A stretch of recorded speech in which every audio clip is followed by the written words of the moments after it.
Hello दोस्तों, आपका स्वागत है आपके अपने यूट्यूब चैनल पर। दोस्तों, आज हम लोग पढ़ेंगे कक्षा 9 का गणित का दूसरा चैप्टर, जिसका नाम है बहुपद। दोस्तों, बहुपद को पढ़ने से पहले हम लोग कुछ महत्वपूर्ण बिंदु को देख लेते हैं, जिससे यह चैप्टर बहुत ही आसान हो जाएगा।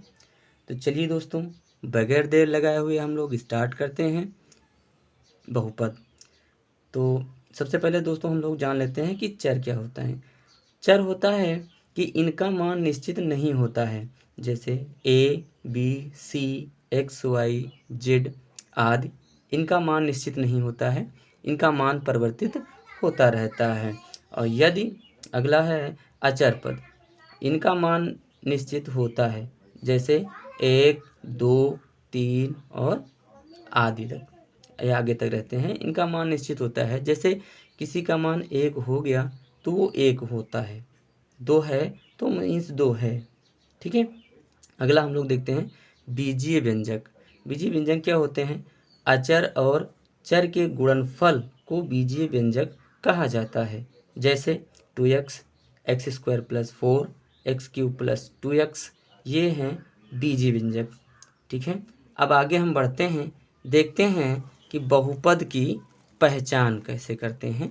तो दोस्तों देखते हैं, जहाँ पर देखिए मैंने लिख के बहुपद की पहचान, जहाँ चर की घात पूर्णांक हो बहुपद कहलाता है। जैसे y की घात है 2, वाई स्क्वायर है प्लस 5, तो ये है, ये सब इसकी घात देखिए y की घात 2 लगी हुई है, y की घात यहाँ भी 2 है, तो ये एक बहुपद कहलाते हैं। और अगला है जहाँ चर की घात ऋणात्मक अथवा एक परमेय संख्या होती है।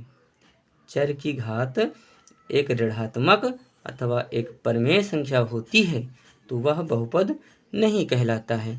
जैसे x की घात है -2 या रूट में x है और इसका मान होता है x की घात है 1/2। ठीक है।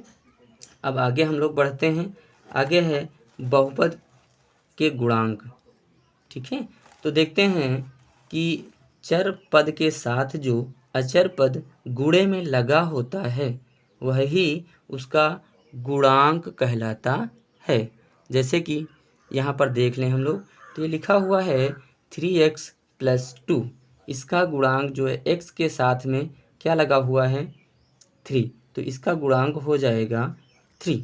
और जैसे इसमें है 4x square plus 3x plus 4, तो इसमें जिसकी पूछेगा, जैसे पूछता है कि x का गुणांक क्या है, तो x का गुणांक जो x के साथ लगा हुआ है वो होता है, यानी 3 होता है। और अगर पूछता है कि x स्क्वायर का गुणांक बताइए, तो x स्क्वायर का गुणांक जो x स्क्वायर के साथ लगा हो अर्थात 4, तो ये इसका गुणांक हो जाता है। आगे है केवल x लिखा हुआ है, इसका मतलब है कि x एक x है यहाँ पर, तो इसके साथ में एक लगा होता है। इसको हम ये भी लिख सकते हैं कि एक x, तो इसके साथ में जो एक लगा हुआ है ये इसका गुणांक कहलाता है। तो आगे बढ़ते हैं दोस्तों, हम लोग आगे देखते हैं कि बहुपदों की घात। तो बहुपदों की घात क्या होती है दोस्तों, कि जो बहुपद होते हैं उनकी सबसे बड़ी घात ही बहुपद की घात कहलाती है। जैसे कि बहुपदों की सबसे बड़ी घात ही बहुपद की घात कहलाती है। जैसे यहाँ पर लिखा हुआ है x की घात 4 प्लस 2 की घात 3, 2x की घात x प्लस 1, इसकी घात जो है, अगर हम इसकी घात पूछें तो इसकी घात है 4। क्यों? क्योंकि सबसे बड़ी घात जो है इसमें x की घात 4 है, इसमें x की घात 3 है, इसमें x की घात 1 है, अर्थात इन सभी घातों में सबसे जो बड़ी घात है वो ही बहुपद की घात कहलाती है। तो जैसे कि हम यहाँ देख पा रहे हैं कि x की घात जो 4 है वो सबसे बड़ी घात है, तो बहुपद की घात यहाँ पर 4 हो जाएगी। दोस्तों आगे हम लोग बढ़ते हैं, तो आगे देखते हैं कि बहुपदों के प्रकार। बहुपदों के प्रकार को हम 2 प्रकार से बांट देते हैं, जैसे कि होता है घातों के आधार पर और दूसरा होता है पदों के आधार पर। ठीक है। तो सबसे पहले हम समझ लेते हैं कि घातों के आधार पर। घातों के आधार पर क्या होता है दोस्तों, कि जैसे लिखा हुआ है 4x, तो यहाँ पर इसका मतलब है कि x की घात 1 लगी हुई है। तो जिस बहुपद में चर पद की घात 1 लगी हो, जिस बहुपद की चर की घात 1 हो, वह रैखिक बहुपद कहलाता है। और दूसरा है एक्स स्क्वायर प्लस 9 जो लिखा हुआ है, इसमें x की घात 2 है, तो हम लोग देखते हैं कि यह द्विघाती बहुपद कहलाएगा। क्यों? क्योंकि x की घात यहाँ पर 2 लगा हुआ है। अगला है x की घात 3 प्लस 2x की घात 2 प्लस 2। इसका मतलब है कि यहाँ ये बहुपद की घात जो है वो कौन सी है? त्रिघाती है। क्यों? क्योंकि x की घात जो सबसे बड़ी घात है वो 3 है। यहाँ पर x की घात 3 है, यहाँ पर x की घात 2 है। इसका मतलब है कि यहाँ पर x की घात जो है 3, यहाँ पर x की घात 2, तो सबसे बड़ी घात है x की घात 3, तो ये है त्रिघाती बहुपद कहलाएगा। आगे हम लोग बढ़ते हैं। अगला पॉइंट्स है बहुपदों आधार पर। तो देखिए, जो जब एक ही पद होता है जैसे 4x, तो ये एक ही पद है, इसलिए यह एक पदी बहुपद कहलाएगा। अगला है x की घात 2 प्लस 9, ये है, इसमें एक पद आपका ये हो गया एक्स स्क्वायर और दूसरा पद हो गया 9। ठीक है, तो ये दो पदी बहुपद कहलाएगा। ये दो पद एक एक पद या तो प्लस से या तो माइनस से आपस में जुड़े होते हैं, या तो प्लस से या तो माइनस से आपस में जुड़े होते हैं, तो ये और द्विपदी बहुपद कहलाता है।